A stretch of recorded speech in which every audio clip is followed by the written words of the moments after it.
तुमच्या नवऱ्यावानी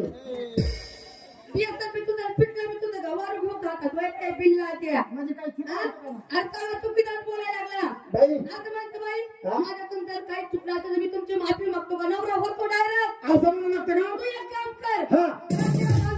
नवरा होतो मास्तर तिकडे जा माग तिकडे ये पुढं पुढे ये तू एक कामच करा एकीचं म्हणलं असतं तर जमलं असतं तिघीचं म्हणल्यावर काय जमायचं पंचायती तुझी तयारीत आहे काय काय बाई त्याचा मला म्हणा बाई काय झालं लाडक्या बहिणीचे पैसे यायला लागले 1,500 21 झाले आता 21 झाले 21 झाले त्याला वाटलं 6,000 महिना चालू होईल मला अजून 3 करायला म्हणजे 6 होत्या काय बाई हा त्या मराठी भाषा जशी वळण तशी बोलती जशी पळण तशी बोलती बरोबर आहे हे बरोबर. बाई हा तू कोणाची कोण ग मी तर मला तर या देवाची देव लागती गेलेल्या मंडपाला फाशी यासाठी आणलं का राजा थंडी गार घर मालकाला 2 नाही घर मालक मला 3 आणा हा, घर मालक- फाशी द्यायला आणा का घर मालक